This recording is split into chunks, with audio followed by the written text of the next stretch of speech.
அன்பார்ந்த வாடிக்கையாளர்களே, இந்த வீடியோவில் புதிய பான் கார்டுக்கு எப்படி விண்ணப்பிப்பது என்பதை பார்க்கலாம்.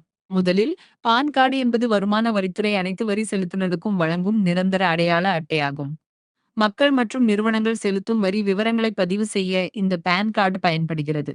இப்போது ஆதார் கார்டு விவரங்களை பயன்படுத்தி பான் கார்டை எப்படி பெறுவது என்பதை பார்க்கலாம். முதலில் எங்கள் போர்டலில் லாகின் செய்து, பான் சர்வீசஸ் என்பதை கிளிக் செய்யவும். அதன் பிறகு என்எஸ்டிஎல் பான் சர்வீசஸ் என்பதை கிளிக் செய்து அப்ளை நியூ பான் என்ற விருப்பத்தை தேர்வு செய்யவும். பின்னர் அப்ளிகேஷன் டீடைல்ஸ் பகுதியில் விண்ணப்பதாரரின் முழு பெயரை பதிவு செய்யவும். அதன் பிறகு இனிஷியல் எக்ஸ்பான்ஷன் பகுதியில் பெயரின் இனிஷியல் விரிவை உள்ளிடவும். அடுத்து ஃபாதர் டீடைல்ஸ் பகுதியில் விண்ணப்பதாரின் தந்தையின் பெயரை பதிவு செய்யவும். பின்னர் மதர் நேம் பகுதியில் தாயின் பெயரை பதிவு செய்யவும். தாயாரின் பெயரில் இனிஷியல் இல்லையெனில் பெயரின் முதல் எழுத்தே இனிஷியல் ஆக எடுத்துக்கொள்ளப்படும். அதன் பிறகு விண்ணப்பதாரரின் ஆதார் எண்ணை பதிவு செய்யவும்.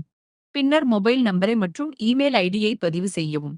அதற்கு பிறகு உங்கள் மாநிலத்தின் பெயரை தேர்வு செய்யவும். டாக்குமெண்ட்ஸ் அப்லோட் பகுதியில் விண்ணப்பதாரரின் ஆதார் கார்டின் பிடிஎஃப் கோப்பை அப்லோட் செய்யவும். அடுத்து டேட் ஆஃப் பர்த் ப்ரூஃபை அப்லோட் செய்யவும். பின்னர் விண்ணப்பதாரின் புகைப்படத்தையும் சிக்னேச்சரையும் அப்லோட் செய்யவும். இறுதியாக சப்மிட் அப்ளிகேஷன் என்பதை கிளிக் செய்யவும். அப்ளிகேஷன் சப்மிட் செய்த பிறகு சுமார் 2 மணி நேரத்திற்குள் உங்கள் அக்னாலஜ்மெண்ட் இங்கே காண்பிக்கப்படும். இந்த வீடியோவை பார்த்ததற்கு நன்றி.